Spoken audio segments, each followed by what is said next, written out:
A non-fungible token. I bet you're fed up of those things. I'm fed up of them too, but if you don't know what they are, they're a big number code thing that basically just proves the ownership of a virtual item. The virtual items an NFT includes has evolved over time, starting with stationary pictures, then GIFs, then videos, and finally to video games.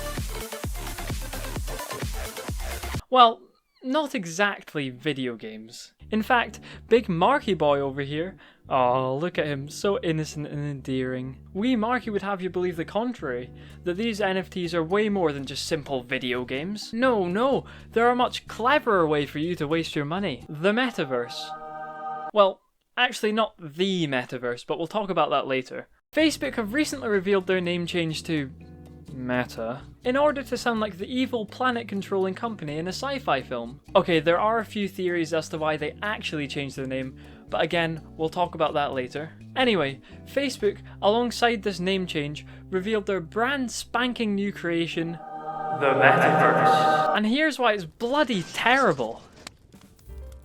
Facebook's Metaverse is effectively a way of meeting and socializing with people in VR, which sounds great at first, but I just don't think we really need it. Sure, the pandemic might mean people aren't able to meet up in the real world quite as easily, and the Metaverse can accommodate for that. But, and I can't believe I'm saying this, what's wrong with the good old Zoom call? You don't need to be up close and personal with a 3D cartoon version of your work colleague to understand what they're telling you. And sure, the pandemic might also mean that there are more people wanting to, prepare for cliche, escape from this world. And the minigames and world creation in Horizon Worlds, which is one of Facebook's first real metaverse ventures, actually look alright. But there are already plenty of other games on VR that allow people to escape to another world. I just don't really get what market gaps they're trying to fill here. As much as I attack the metaverse, there's actually one good thing about it. No wait, actually there's two.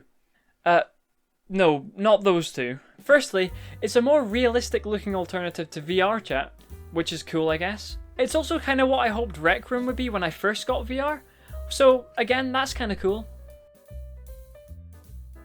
They also seem to be planning on doing quite a cool thing with augmented reality art, where artists can put their art on a wall somewhere for people to find, supposedly in the form of NFTs. It's just a bit of a shame that NFT art, for the most part, sucks. I struggle to find a lot of positives for the metaverse, because as of just now, all I can really see it being is a good way for you to meet up and play games with your friends. To me, it's not like this massive groundbreaking invention that can replace my normal boring life. It's a video game. Now, on to the name change. Facebook's name change to Meta, God I hate that name, came around the same time as Facebook were doing some very naughty things online. You know, just the usual tax evasion, environment destroying, data collecting, censorship, etc, etc. So I think we all know the timing there wasn't a coincidence. But I think the name itself has some deeper, sneakier meaning to it. It looks to me like the name Meta is being used as a way to make it seem as if Facebook's metaverse is the metaverse. Just by simple logic, you might assume that the metaverse is owned by Meta. I fell for it too. In this very intro, I said that Facebook created the metaverse, when in fact there are references to the metaverse as far back as 1992. There are actually many different metaverses out there. In fact, you've probably been in a metaverse yourself. If you're one of the near 50 million Roblox users a day, then you've technically been in the metaverse, or a metaverse.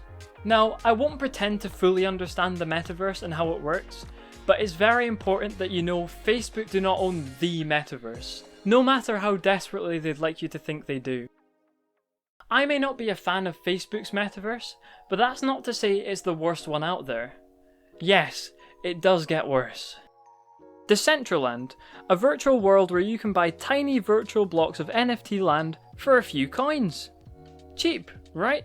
Well, it just so happens that the coins in question are a cryptocurrency, Ethereum, which is worth about £2,500 per coin. Anyway, here's what my problems are with Decentraland.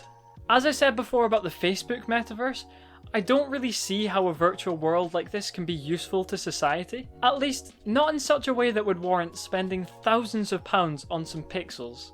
Maybe I'm just stupid, or the world just isn't ready for Decentraland, but in my head the only real uses of such an ambitious virtual world extend to being able to meet people in a semi-realistic setting virtually. Personally, and take this opinion with a pinch of salt since I know literally nothing about finance and investment, I think that Decentraland real estate might be a good short-term investment for big companies or rich people, since you can buy a bit of land, wait for it to increase in value, and then sell it a couple weeks or months later. But if you plan on keeping the property for years as a long-term investment, like you might do with a real house, I think you're going to end up losing your money once people realise there's no application for such a thing, and they stop buying them. But hey, maybe I'm wrong, and people will find a great reason for owning a Decentraland or other metaverse property, in which case I'll look like even more of an idiot than I already do. In my opinion, Decentraland and every other metaverse selling virtual properties is just the second wave of NFTs, a way to entice investors into spending a lot of money on some useless items. As of right now, I don't see a crowd of hopeful people switching to a virtual world like Red Dwarf's Better Than Life, but what I do see is a crowd of gullible people with money to burn doing just that, burning their money and getting absolutely nothing in return, except for maybe a dented ego and a net loss in dignity.